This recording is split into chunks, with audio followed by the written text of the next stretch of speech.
नमस्कार, मैं हूं पंकज कुमार। इस खास पेशकश में हमारे साथ एक विशेष मेहमान जुड़े हैं। जी हां, विशेष मैं इसलिए कह रहा हूं क्योंकि मैं कई बार आपके सामने आता हूं और कई सारे ऐसे डॉक्टर से आपकी मुलाकात कराता हूं जो मेडिकल साइंस के अलग अलग फील्ड में उन्होंने जोरदार तरीके से काम किया है और कई सारे कॉम्प्लिकेटेड पेशेंट्स को ठीक किया है। उनमें से ही एक डॉक्टर हमारे साथ डॉक्टर आशीष सिंह बैठे हैं। जी हाँ, जिन्होंने रोबोटिक सर्जरी और जेनरेटिव मेडिसिन में रीजेनरेटिव मेडिसिन में जबरदस्त काम किया है। और आपको बता दें कि रोबोटिक सर्जरी में ये डॉक्टर को ट्रेन भी करते हैं, मतलब पेशेंट्स का ट्रीटमेंट तो करते ही करते हैं, लेकिन साथ ही साथ डॉक्टर्स कितने ज़्यादा इक्विप्ड हो जाएं रोबोटिक सर्जरी में, डॉक्टर्स को भी ट्रेन करते हैं। इनकी डिग्रियां बहुत सारी हैं। अगर मैं इनके बारे में बताऊं तो मुझे लगता है ज़्यादा चर्चा उसी पे हो जाएगी। इन्होंने पढ़ाई नागपुर से की है, फिर पुणे से पढ़ाई की है और फिर विदेश में इंग्लैंड से इन्होंने बहुत सारी डिग्रियां हासिल की हैं। तो मैं बहुत सारी बातें इनके साथ करूंगा, पर एक बहुत महत्वपूर्ण बात आपको बताने जा रहा हूं कि जिस बिहार के बारे में ये कहा जाता है कि मेडिकल फैसिलिटीज़ में बिहार बहुत पिछड़ा हुआ है, मेडिकल इंफ्रास्ट्रक्चर में बिहार बहुत पिछड़ा हुआ है, पर डॉक्टर आशीष सिंह वो शख्सियत हैं कि इन्होंने जोड़ों का दर्द और ख़ास तौर पर उसका ट्रीटमेंट, अर्थराइटिस, उसका ट्रीटमेंट कैसे हो, लेटेस्ट तरीके से कैसे हो और साथ ही साथ उसमें रोबोटिक सर्जरी का इस्तेमाल कैसा हो, ये इन्होंने पटना में कर दिखाया है। और आप हैरान हो जाएंगे, मैं दूसरी बार इनके साथ इंटरव्यू कर रहा हूं। जब मैं इनके अस्पताल पे गया था तो मैं इसलिए गया था क्योंकि मुझे जब जानकारी मिली बाहर से कि लोग विदेश से आते हैं और इनके पास बहुत सस्ता इलाज करा करके चले जाते हैं, तो मैं हैरान था कि लोग विदेश से आते हैं, वो दिल्ली आते होंगे, वो हैदराबाद जाते होंगे, पटना कैसे आते हैं। मुझे यकीन नहीं हुआ, पर मैं इनके हॉस्पिटल्स में भी गया, सवेरा हॉस्पिटल, और वहाँ कई सारे ऐसे पेशेंट से मिला जो जिनकी स्थिति बड़ी ख़राब थी, पर इनके हॉस्पिटल में पहुँच करके और इनके द्वारा ट्रीटमेंट लेकर वो बहुत प्रसन्न थे, खुश थे। कुछ अमेरिका से आए थे, कुछ कनाडा से आए थे, कुछ इंग्लैंड से आए थे। तो ऐसे तमाम पेशेंट्स का ये इलाज करते हैं। डॉक्टर आशीष सिंह, आप हमारे स्टूडियो में पहुँचे हैं, मैं तहे दिल से आपका शुक्रिया अदा करता हूँ। थैंक यू एंड प्रणाम। Thank you for having me here, इधर बुलाने के लिए। डॉक्टर आशीष सिंह, मैं आपसे ये जानना चाहूँगा, मैं अगर आपको पूछूं तो रोबोटिक सर्जरी की चर्चा मैंने पहले भी की है। कुछ डॉक्टर्स हमको मिले हैं जो कि रोबोटिक सर्जरी की बात करते हैं। ठीक है, इसमें टेक्नोलॉजी इन्वॉल्व होता है, लेकिन करते तो डॉक्टर्स ही हैं, उनका दिमाग ही इन्वॉल्व रहता है या उनका हाथ ही, उनका स्किल ही इन्वॉल्व होता है। रोबोटिक सर्जरी की चर्चा बहुत ज़्यादा क्यों होने लगी है और क्या रोबोटिक सर्जरी के द्वारा आप पटना में ज़्यादा लोगों को ठीक कर पा रहे हैं? ये दोनों सवाल मैं आपसे पूछना चाहूँगा। बहुत अच्छा सवाल पूछा आपने। रोबोटिक सर्जरी का इजाद 1990s में हुआ था और ये पॉपुलर करीब 2010 से पूरे विश्व में आ गया था। एंड लिटरली 2012 में robotics were well introduced around the world. 2020 में सबसे पहले इंडिया में आया और 2020 में हमने इसे प्रोक्योर किया। और मैं यह भी बताना चाहता हूँ कि 2012 से हम लोग रोबोटिक सर्जरीज एंड कंप्यूटर्स को कैसे यूज़ करें, रोबोटिक्स एंड कंप्यूटर्स को इन ऑर्थोपेडिक सर्जरी, इसके लिए मैंने विशिष्ट ट्रेनिंग यूनिवर्सिटी ऑफ ग्लासगो से भी लिया है। University of Glasgow means UK, England से लिया? Yes sir. Okay, right. And मैंने उनके साथ भी काम किया है जो दुनिया में सबसे पहले कंप्यूटर्स को ह्यूमन बॉडी में यूज़ किए थे और टोटल नी रिप्लेसमेंट किया था। एक फ्रांस के सर्जन है मिस्टर फ्रेडरिक पिकार्ड, जो 1997 में फर्स्ट कंप्यूटराइज नी रिप्लेसमेंट हुआ था। तो बेसिकली रोबोटिक्स को जब हम बॉडी में यूज़ करते हैं, चाहे जनरल सर्जरी हो चाहे ऑर्थोपेडिक सर्जरी हो, तो इससे हमें सर्जरी में सटीकता प्रदान होती है। जब अगर हम एक रोज़मर्रा की ज़िंदगी का एक एग्जाम्पल लें, उदाहरण लें, तो अगर हम गूगल मैप से कहीं जाते हैं तो हमें ये जानकारी मिलती है कि 200 मीटर पे बाएं जाना है। अगर हम नॉर्मल चलें तो हमें अंदाज रहता है। बट जब हम रोबोटिक सर्जरीज पे काम करते हैं तो हमारे सामने एक स्क्रीन होता है और हम लोग प्लानिंग बहुत उम्दा करते हैं, जिससे हर एक के कट्स की जानकारी होती है डिजिटल मैपिंग करके कार्टिलेज को हटा देते हैं, कम से कम हड्डी काटते हैं, और सबसे विशेष बात है कि यह सुपर सेफ होता है क्योंकि हम एक लक्ष्मण रेखा में काम करते हैं। तो यह भी कॉन्सेप्ट आया है लोगों का कि रोबोटिक सर्जरी सेफ है कि नहीं। Yes, it is more than 200% safe, because हम एक प्लान्ड बाउंड्री में काम करते हैं, रोबोटिक गाइडेड काम करते हैं और प्री ऑपरेटिव प्लानिंग सीटी बेस्ड करते हैं। तो सर्जरी का रिजल्ट 100% सक्सेसफुल होता है। तो डॉक्टर आशीष सिंह कह रहे हैं कि अगर आपको एक्यूरेसी चाहिए, प्रिसीजन चाहिए, तो रोबोटिक सर्जरी की दरकार है, उसकी ज़रूरत है। और क्यों ज़रूरत है, इन्होंने बहुत अच्छे तरीके से समझाया है कि जब आप गूगल मैप इस्तेमाल करते हैं तो आपको मालूम है कि एग्जैक्टली कितना मीटर चल के आपको लेफ्ट मुड़ना है या राइट मुड़ना है। तो दरअसल अगर प्रिसीजन के साथ हड्डी को काटना हो या कार्टिलेज को हटाना हो तो ये तभी संभव है जब रोबोटिक सर्जरी का इस्तेमाल किया जा सकता है। और इसीलिए डॉक्टर आशीष सिंह बता रहे हैं कि किस तरीके से इनका विश्वास रोबोटिक सर्जरी पे बहुत ज़्यादा बढ़ा। मैं आपसे ये पूछना चाहूँगा कि इन दिनों ऐसा कहा जाता है कि आर्थराइटिस से सफ़र कर रहे पेशेंट्स की संख्या हर साल बढ़ती जा रही है।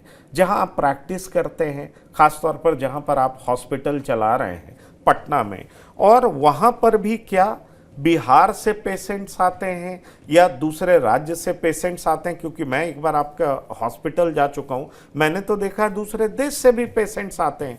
तो ये आर्थराइटिस की संख्या सिर्फ बिहार में बढ़ रही है या पूरे देश में बढ़ रही है या पूरी दुनिया में बढ़ रही है? ये दरअसल है क्या, जरा इस बीमारी के बारे में बताइए। और थोड़ा ये बताइए कि विदेश से चल के बिहार लोग पहुंच रहे हैं, पटना पहुंच रहे हैं, ये आपको, मेरे लिए तो बहुत सरप्राइजिंग था, आपके लिए कैसा था, ये अनुभव बताइए जरा। देखिए, मैं आमतौर से सभी लोगों को समझाना चाहूँगा कि सबसे पहले ये बात जानना है, मेडिकल साइंस में हम लोग बड़ा बड़ा नाम देते हैं।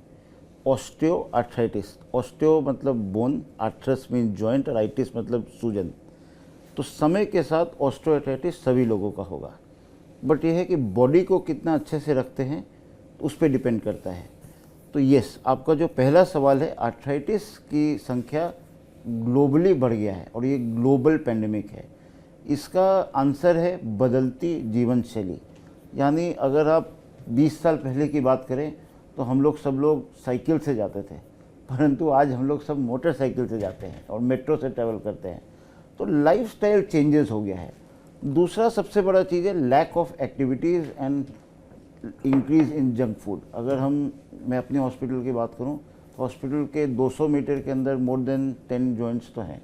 तो मन तो बदल ही सकता है रोड पे जाने के बाद, क्योंकि एक तरफ एक आइसक्रीम की दुकान है तो दूसरी तरफ गोलगप्पे का दुकान है।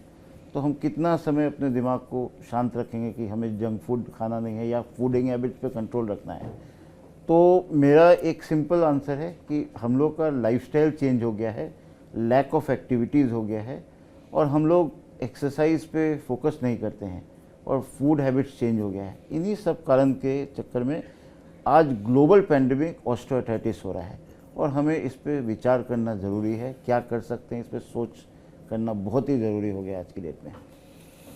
ग्लोबल पैंडेमिक हो चुका है और ये बहुत ज़रूरी है सोचना कि आज के डेट में क्या करना चाहिए। अब जहाँ तक सवाल है कि जोड़ों का दर्द, आपने बताया कि जॉइंट में पेन होता है, तो ये पेन किस लिए होता है ये तो आपने बता दिया, लाइफस्टाइल वजह है, हर साल संख्या बढ़ती जा रही है, ये ग्लोबल पैंडेमिक है। लेकिन मैं अगर आपसे ये पूछूं कि कारण भी आपने बता दिया कि वो भी कारण है, तो क्या ये सफिशिएंट है कि अगर हम जंक फूड नहीं खाएं, थोड़ा अपना फिजिकल एक्टिविटीज़ बढ़ा दें तो हमें जोड़ों में दर्द नहीं होगा, आर्थराइटिस के चांस बहुत कम हो जाएंगे, ऑस्टियो आर्थराइटिस जिसको आप कहते हैं? देखिए, आर्थराइटिस एक्चुअली 2 प्रकार के होती है। एक पहला प्रकार होता है जिसमें हम लोग सिर्फ 1 या 2 जोड़ इन्वॉल्व होता है, बट अगर सिमेट्रिकल सारे जोड़ में दर्द हो, खास करके small joints of the hand में या फिर कमर में या फिर कोई भी जोड़ और एबनॉर्मल एज यानी यंग एज में, तो मेरा ये मैसेज रहेगा कि हमें अवश्य डॉक्टर, ऑर्थोपेडिक सर्जन से सलाह लेनी चाहिए, क्योंकि यह एक प्रकार का गठिया भी हो सकता है, और गठिया अपने आप में मोर देन 50 प्रकार के होते हैं। तो उसका हमें पहले डायग्नोसिस कंफर्मेशन ज़रूरी है और सेकेंड स्टेज में ये ज़रूरी है कि हम उसका इलाज कर सकें ताकि गठिया के चक्कर में हमें आर्थराइटिस नहीं हो, सेकेंडरी आर्थराइटिस। बिल्कुल। तो मैं आपसे ये भी पूछना चाहूँगा कि क्या सभी पेशेंट्स को रोबोटिक नी रिप्लेसमेंट ऑप्ट करना चाहिए? मैं ये पूछना चाहूँगा, या पेशेंट के पास चॉइस होता है कि आपको नी रोबोटिक सर्जरी ऑप्ट करना है या नहीं करना है? बताओ डॉक्टर, अगर मैं आपसे पूछूं कि जो भी पेशेंट्स इस तरह के आते हैं और उनको नी रिप्लेसमेंट सर्जरी कराना है, तो क्या उन सबको रोबोटिक सर्जरी ऑप्ट करना चाहिए? देखिए, सबसे पहले एक आउट ऑफ द वे में बोलना चाहूँगा कि हम लोग ने पढ़ाई किया है सर्जरी के लिए, बट हम लोग एज ए डॉक्टर नहीं चाहते हैं कि हम पेशेंट को ऑपरेट करें। तो पहला हमारा सजेशन होता है, पेशेंट को एजुकेट करते हैं कि किस किस तरीक़ों से जोड़ को बचाया जा सकता है। फिर हम लोग आज की दशक में, आज के दिन में हम लोग ऑर्थोबायोलॉजिक्स यानी रीजेनरेटिव मेडिसिन, जो कि एक बून है, उस पर भी फोकस कर रहे हैं। तो रीजेनरेटिव मेडिसिन में हम लोग पेशेंट का ही खून निकाल कर उसके प्लेटलेट और प्लाज्मा को अलग करके घुटना या जोड़ में देते हैं और जोड़ को बचाने की कोशिश करते हैं। और लास्ट इसके ऊपर हम लोग स्टेम सेल्स थेरेपीज भी देते हैं, जो कि पॉपुलर हो गया है। और एक और ट्रीटमेंट ऑप्शन होता है जिसमें आपके कार्टिलेज को निकाल कर रीग्रो करके फिर से री इम्प्लांट करते हैं। यानी एक पेशेंट के साथ हम लोग होलिस्टिक अप्रोच रखते हैं घुटना या जोड़ को बचाने के लिए। अगर नहीं बचा पाए तब प्रत्यारोपण यानी रिप्लेसमेंट की ज़रूरत पड़ती है, और उसके लिए मेरे ख्याल से ऐसा कोई सजेशन नहीं है कि नॉन रोबोटिक जाना चाहिए। Robotics is the way to go. पूरे विश्व भर में सारे हॉस्पिटल्स, बड़े बड़े अस्पतालों में रोबोटिक्स ही सारे ऑपरेशंस होते हैं, and that is the way to go for better outcome. तो ये आपने बिल्कुल ठीक कहा कि अगर सर्जरी की ज़रूरत है, जो कि आप तमाम तरीक़ों से देख लेते हैं कि सर्जरी की ज़रूरत है या नहीं है, लास्ट रिसॉर्ट सर्जरी है। अगर सर्जरी की ज़रूरत है तब आप सजेस्ट करते हैं कि निश्चित तौर पर रोबोटिक सर्जरी में पेशेंट को जाना चाहिए, क्योंकि ये एक्यूरेसी के साथ होगा, ये प्रिसीजन के साथ होगा। अब मैं आपसे अगला सवाल करूं कि ये पार्शियल नी रिप्लेसमेंट क्या होता है और पार्शियल नी रिप्लेसमेंट कराने के फ़ायदे क्या होते हैं, क्यों कराना चाहिए इसको? क्योंकि अगर आपसे हम ये कहें, अक्सर हमने सुना है कि पार्शियल नी रिप्लेसमेंट कराया है, और ये किस तरह के पेशेंट्स होते हैं जिनको पार्शियल नी रिप्लेसमेंट की ज़रूरत पड़ती है? देखिए, एक बात समझना होता है, कोई भी पेशेंट के साथ हम लोग होलिस्टिक अप्रोच रखते हैं और घुटना को या कोई भी जॉइंट को कम से कम छेड़ने की कोशिश करते हैं। पार्शियल नी रिप्लेसमेंट पे घुटने का जो सतह खराब हो जाता है, सिर्फ उसी की बदली की जाती है। यानी अगर अंदरूनी पार्ट खराब है तो medial compartment partial knee replacement, अगर बाहर का हिस्सा खराब है तो बाहर के कंपार्टमेंट का अर्ध घुटना प्रत्यारोपण, और अगर सिर्फ आगे का खराब है तो पटेलोफेमोरल रिप्लेसमेंट करते हैं। तो यानी घुटने का जो सतह सही है उसको हम लोग बचा सकते हैं और टोटल नी की तरफ बच सकते हैं। टोटल नी की ज़रूरत नहीं है तो बचा सकते हैं। खास बात अर्ध घुटना प्रत्यारोपण या पार्शियल नी रिप्लेसमेंट का है कि अगर आपका घुटना बच गया, दूसरा कंपार्टमेंट खराब नहीं हुआ, तो आपको टोटल नी की ज़रूरत ही नहीं पड़ेगी। दूसरी खास बात है कि अर्ध घुटना प्रत्यारोपण या पार्शियल नी रिप्लेसमेंट के बाद छोटा चीरा लगता है, छोटा कैप लगता है, और आप ज़मीन पर पालथी मार के भी बैठ सकते हैं। और भगवान ना करे अगर रिवीजन की ज़रूरत पड़े आगे चल के, तो उसके बाद हम लोग टोटल नी रिप्लेसमेंट आराम से कर सकते हैं। यानी आप एक स्टेज पहले जो पार्ट खराब है उसको ही बदल सकते हैं। Less major surgery and good outcomes. और यह भी मैं सभी लोगों को बताना चाहूँगा कि पहले दुनिया में पार्शियल नी रिप्लेसमेंट का ही ईजाद हुआ था। अनफॉर्चुनेटली इंडिया में लोगों में अवेयरनेस नहीं है, काफ़ी लेट हो जाता है तो आते हैं जब सारा कंपार्टमेंट खराब हो जाता है। यानी मैसेज ये है, अगर घुटना या कूल्हा में दर्द है तो कृपया ऑर्थोपेडिक सर्जन से ज़रूर संपर्क करें। हो सकता है घुटना बदलने की ज़रूरत ही नहीं पड़े, रीजेनरेटिव मेडिसिन PRPs बीमैक दे के बचाया जा सके। अगर अर्ध घुटना प्रत्यारोपण की ज़रूरत है तो सिर्फ अर्ध घुटना बदला जाए। अगर पूर्ण घुटना प्रत्यारोपण की ज़रूरत है तो वहाँ से हम लोग देखें। और इस बीच में अगर आर्थराइटिस निकल जाता है तो उसका इलाज हो सके। चलिए, ये आपने बड़ी महत्वपूर्ण जानकारी दी, लेकिन मेरा अगला सवाल इससे होगा कि कई बार लोग कहते हैं कि ओल्ड एज में कूल्हे का ऑपरेशन नहीं कराना चाहिए, पर ओल्ड एज में हमने देखा है कि चलते फिरते लोग गिर जाते हैं, बूढ़े लोग गिर जाते हैं और फिर उनकी स्थिति इस तरीके से हो जाती है, बेड रिडन हो जाते हैं। कई बार ये कहा जाता है कि अब बेड रिडन ही रहना पड़ेगा और ऊपर जाना होगा। बहुत कम लोग इसके लिए तैयार होते हैं कि कूल्हे का, हिप्स का ऑपरेशन कराएं। तो मैं आपसे ये जानना चाहूँगा कि क्या बूढ़े लोगों को हिप्स का ऑपरेशन कराना चाहिए, और क्या ये भी रोबोटिक सर्जरी के द्वारा संभव है क्या? हाँ, हमारे इंस्टीट्यूट में Anoop AIOR super speciality unit में, जो कि सवेरा के 5वें तल पे स्थित है, उसमें हम लोग रोबोटिक गाइडेड पूर्ण कूल्हा प्रत्यारोपण, अर्ध कूल्हा प्रत्यारोपण, अर्ध घुटना प्रत्यारोपण, पटेलोफेमर रिप्लेसमेंट और पूर्ण घुटना प्रत्यारोपण भी करते हैं। कहने का मतलब है कि अगर हिप की सर्जरी की ज़रूरत है तो उसे करा लेना चाहिए। किसी भी आयु में अगर कूल्हा टूट जाता है तो चलना असमर्थ हो जाता है, तो फिर हम लोग बेड रिडन हो जाते हैं और फिर अल्टीमेटली पेशेंट्स हम लूज़ कर जाते हैं। तो कूल्हा प्रत्यारोपण या फिक्सेशन एक ज़रूरी बने तो करा लेना चाहिए। और यह जानकारी मैं देना चाहूँगा आप लोगों को कि कूल्हा प्रत्यारोपण विश्व भर का 3rd बेस्ट ऑपरेटिव प्रोसीजर है। पहला है लोअर सेक्शन सिजेरियन सेक्शन, जहाँ बच्चे की गूंज से माँ और परिवार खुश हो जाते हैं। सेकेंड ऑपरेशन मोतियाबिंद का है, पर 3rd satisfactory operation world over में टोटल हिप रिप्लेसमेंट है। यानी घुटना प्रत्यारोपण से ज़्यादा बेहतर ऑपरेशन कूल्हा प्रत्यारोपण है। और हमारे यहाँ पर मात्र 4 घंटे में पेशेंट को हम लोग बेड से वॉकर पे खड़ा कर देते हैं। नहीं, पर बेस्ट क्यों बताया आपने, किस लिहाज से बेस्ट है? आपने ये कहा कि कूल्हा ऑपरेशन चौथा बेस्ट ऑपरेशन है, तीसरा क्यों आपने क्यों बताया बेस्ट ऑपरेशन है? ये सक्सेस रेट के हिसाब से। और ये आपके हॉस्पिटल में है या वर्ल्ड वाइड सक्सेस रेट? विश्व भर। चलिए, तो ये भी देखिए भ्रांतियां हैं कि कूल्हा का ऑपरेशन नहीं कराना चाहिए, लेकिन डॉक्टर आशीष सिंह, जो कि बहुत ही रेपुटेड डॉक्टर हैं, ऑर्थोपेडिक सर्जन है, रोबोटिक सर्जरी से लोगों को ठीक करते हैं, वो कह रहे हैं कि तीसरा बेस्ट मेडिकल सर्जरी है कूल्हे का ऑपरेशन।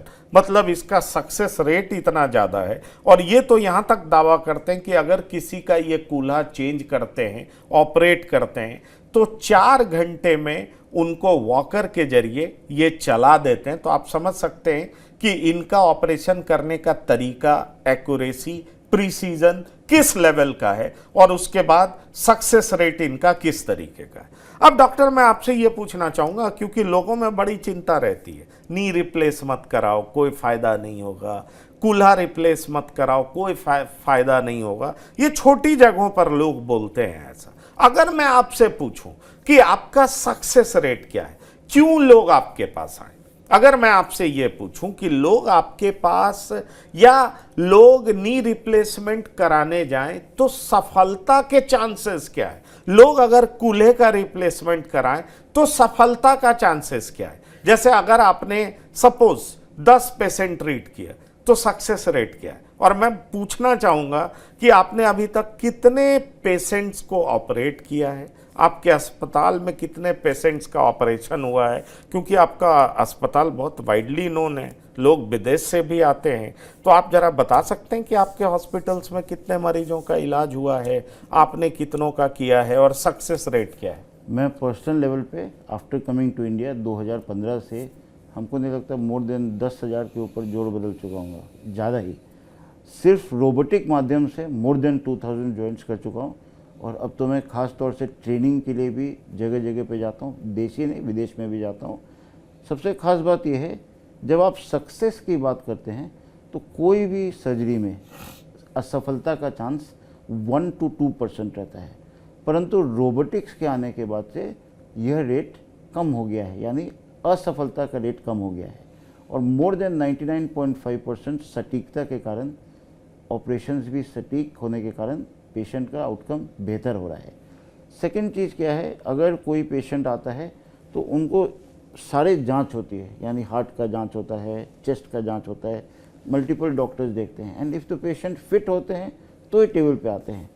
तो सक्सेस रेट की बात करें तो मोर देन 99%, और लगभग मैं 20,000 के ऊपर सर्जरीज जोड़ प्रत्यारोपण तो आज के दिन में कर चुका हूँ। और रोबोटिक प्रत्यारोपण, कूल्हा प्रत्यारोपण इंडिया में सबसे ज़्यादा मेरा ही है, रोबोटिक गाइडेड। और मैं रोबोटिक्स के लिए इंडिया एंड इंटरनेशनल ट्रेनर भी हूँ, यानी प्रॉक्टर हूँ। And I work for various companies to train the doctors, यानी training of the experts and exporting the expertise. Great. तो आपने सुना ये एक्सपर्ट्स को भी ट्रेन करते हैं, तो किस तरह का इनका एक्सपर्टीज है डॉक्टर आशीष सिंह का, और इसीलिए ये रिकमेंड करते हैं कि क्यों एक आदमी को अगर सर्जरी की ज़रूरत है तो रोबोटिक सर्जरी कराना चाहिए, और वही बेस्ट मेथड है अपने आप को ठीक करने का। ये कहते हैं कि कूल्हे का ऑपरेशन क्यों कराना चाहिए किसी भी उम्र के व्यक्ति को, आप ध्यान रखिए, क्योंकि गांव में, छोटे शहरों में, कस्बों में लोग कहते हैं एक बार कूल्हा टूट गया अब आपका इलाज संभव नहीं है, लेकिन डॉक्टर आशीष सिंह कह रहे हैं बिल्कुल संभव है। 1 से 2% जो सर्जरी फेल हो सकता है, पर 98 to 99% सर्जरी सफल है। तो आप समझ लीजिए कि डॉक्टर आशीष सिंह जो कि वर्ल्ड वाइड नोन डॉक्टर हैं, ये विदेशों में भी लोगों को ट्रेन करते हैं। ये डॉक्टर तो ही, पर डॉक्टर्स को भी ट्रेन करते हैं कि कैसे रोबोटिक सर्जरी करना है, क्यों करना है, क्यों अब इसकी ज़रूरत आ पड़ी है, वो क्या कह रहे हैं इसको आप गंभीरता से सुनिए। पर इनकी एक और पहचान है, और मैं वो आपसे समझना चाहूँगा कि रीजेनरेटिव मेडिसिन क्या होता है, क्योंकि इस पर भी आप काम कर रहे हैं, इस पर भी आपका एक्सपर्टीज है, और ये जोड़ों की बीमारियों को कैसे ख़त्म करता है, उसको दूर करने में इसकी मदद आप कैसे लेते हैं, जरा ये हमारे दर्शकों को विस्तार से बताएं। देखिए, एक चीज़ समझना होता है, जब हमारा घुटना खराब हो जाता है तो पूरा सतह खराब हो जाता है, समय के साथ होता है। बट अनफॉर्चुनेटली कुछ पेशेंट्स हमारे पास आते हैं जिनका घुटना का या कूल्हा का या जोड़ का कोई थोड़ा सा सतह खराब होता है, पोस्ट ट्रॉमेटिक इंजरी, या फिर ऐसा होता है कि घुटना को बचाया जा सकता है। तब हम लोग ऑर्थोपीडिक रीजेनरेटिव मेडिसिन, और इसको अन्य भाषा में ऑर्थोबायोलॉजिक्स भी बोलते हैं, यानी घुटना को या जोड़ को बचाने की प्रक्रिया। इसमें खास बात यह होता है कि हम पेशेंट का ही खून को लेते हैं, उसको 3 भाग में बांटते हैं, और खून को, प्लेटलेट्स को अलग करके उसको हम लोग जोड़ में उसी जगह जहाँ कार्टिलेज खराब है वहाँ देते हैं। एक एस्पेक्ट हो गया। रीजेनरेटिव मेडिसिन का दूसरा एस्पेक्ट होता है जब हम आपके पेल्विस से आपका बोन मैरो निकाल कर एक स्पेशलाइज्ड मशीन में उसको सेंट्रीफ्यूज करते हैं, और फिर उसी पार्ट पे जहाँ खराब है वहाँ देते हैं घुटना में सुई के माध्यम से। तो इससे घुटना के सतह का रीजनरेशन होता है, करीब 60 to 70% रीजनरेशन होता है, जो कि लिटरेचर में प्रूव्ड है। अगर इससे भी सेटिस्फाइड नहीं है या और कुछ करना है, तब हम लोग स्टेम सेल्स को थेरेपी भी देते हैं। तो ये जो रीजनरेटिव मेडिसिन से घुटने या पार्ट जो भी खराब है उसको रीजनरेट करते हैं, करने की कोशिश करते हैं, एक सोच के साथ कि हो सकता है आगे जाकर जोड़ बदलने की नौबत ना पड़े।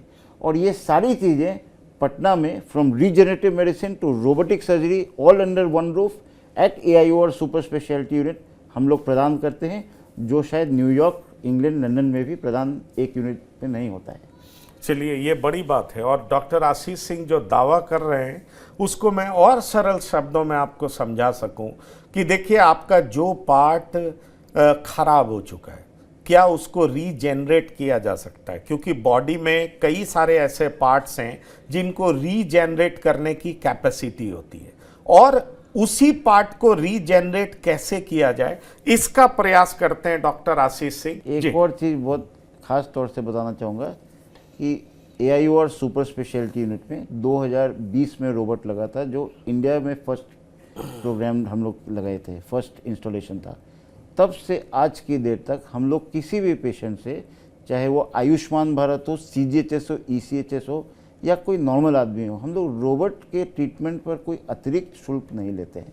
यानी robotic treatment is at no extra cost at AIOR super speciality unit, and इसमें आयुष्मान भारत, CGHS और ECHS के पेशेंट्स को भी महत्वपूर्ण लाभ है, क्योंकि ये जनरली और किसी जगह पॉसिबल नहीं है। चलिए, बड़ी बात कर रहे हैं आप। और अगर मैं अब 2 सवाल आपसे और पूछूंगा, वो सवाल ये है कि ये रीजेनरेशन, जो सेल्स का रीजेनरेशन होता होगा, डैमेज पार्ट जो सेल्स है वो रीजेनरेट करता है, और सेल्स की ये कैपेसिटी भी होती है, पर हर जगह का सेल तो रीजेनरेट करता नहीं है। पर आपने घुटनों के बारे में बताया कि रीजेनरेटिव मेडिसिन इसलिए वहां पर काम करता है क्योंकि वहां सेल्स रीजेनरेट कर सकता है। तो क्या ये हर उम्र के लोगों के लिए संभव है, या कुछ स्पेसिफिक एज के बाद ऐसा नहीं हो पाता है? देखिए, ये पहला सवाल जो है हर उम्र के लोगों के लिए संभव है।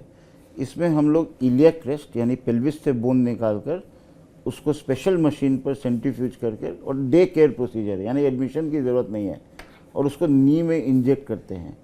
तो दूसरा चीज़ ये है कि रीजनरेटिव मेडिसिन, हर बॉडी के हर एक सेल्स को रीजनरेशन पोटेंशियल रहता है, उसको हम लोग और पोटेंशिएट करते हैं, और पोटेंशिएट करने के कारण वहाँ रीजनरेशन होता है, और पेशेंट के घुटना प्रत्यारोपण या कूल्हा प्रत्यारोपण को हम लोग डिले कर सकते हैं। यानी अगर आप घुटना प्रत्यारोपण की ज़रूरत है तो उसको डिले कर सकते हैं, और हो सकता है ज़रूरत भी ना पड़े। तो from regeneration to robotics at all ages possible. And earlier patient अगर मिलते हैं तो अगर exercise, weight reduction, regenerative medicine करें तो हो सकता है कि ऑपरेशन की ज़रूरत नहीं पड़े। चलिए, तो डॉक्टर आशीष सिंह की सारी बातों को अगर मैं समराइज करके बताऊं तो कुल मिलाकर के मैं आपको ये बता सकता हूं कि दरअसल बॉडी का वो पार्ट, और ख़ास तौर पर घुटनों का वो पार्ट जिसको इलाज की ज़रूरत है, तो डॉक्टर आशीष सिंह फौरन ऑपरेशन पे नहीं जाते, पहले रीजेनरेटिव मेडिसिन का इस्तेमाल करते हैं। जो सेल डैमेज्ड है उसको रीजेनरेट करने का प्रयास करते हैं, और रीजेनरेशन में अगर थोड़ा वक्त भी लगता है तो ऑपरेशन एवॉइड करने का प्रयास करते हैं, क्योंकि अगर थोड़ा भी ठीक हुआ तो पेशेंट्स की स्थिति बेहतर होने लगती है, और अगर पूरे तरीके से ठीक हो गया तो ऑपरेशन की जरूरत नहीं पड़ती है। लेकिन अगर कुछ पेशेंट्स में ठीक नहीं हो पाता है अन्य कारणों से, तो उसको रोबोटिक सर्जरी की ज़रूरत है। तो रोबोटिक सर्जरी का लाभ क्या है ये मैंने आपको बताया कि मिनिमम कट। तो यही खासियत है डॉक्टर आशीष सिंह का, जो कि ये लंबे समय से 2012 से बिहार में लगातार प्रैक्टिस करते आ रहे हैं। और चूंकि अभी इलेक्शन का माहौल है, लोग तरह तरह की बात करते हैं, पर मैं आपको ये बताना चाहूँगा कि बिहार में अभी भी प्राइवेट फील्ड में भी हेल्थ इंफ्रास्ट्रक्चर इस तरीके से ग्रो किया है कि अब लोग देश से ही नहीं विदेशों से भी रोबोटिक सर्जरी कराने, नी रिप्लेसमेंट कराने, रीजेनरेटिव मेडिसिन के जरिए अपने बोन्स को ठीक कराने, आर्थराइटिस की समस्या को दूर कराने के लिए पटना पहुंच रहे हैं। तो डॉक्टर आशीष सिंह, आप TV9 से आपने बात की, इसके लिए बहुत बहुत धन्यवाद और शुक्रिया। तो ये थे डॉक्टर आशीष सिंह जो कि TV9 पहुंचे। ये एक हॉस्पिटल चलाते हैं और तकरीबन हजारों पेशेंट्स इनके यहाँ से राहत पाके बाहर निकले हैं। लेटेस्ट टेक्नोलॉजी, लेटेस्ट जरिया, लेटेस्ट तरीकों का इस्तेमाल करके इन्होंने हजारों पेशेंट्स को राहत दी है। इसलिए हमने सोचा कि इनसे डिटेल में बात किया जाए। तो आशीष सिंह, एक बार फिर से आपको, डॉक्टर आशीष सिंह, आपको फिर से धन्यवाद करना चाहूँगा। इस खास पेशकश में इतना ही। ताज़ा तरीन खबरों के लिए आप लगातार देखते रहिए TV9। धन्यवाद, नमस्कार।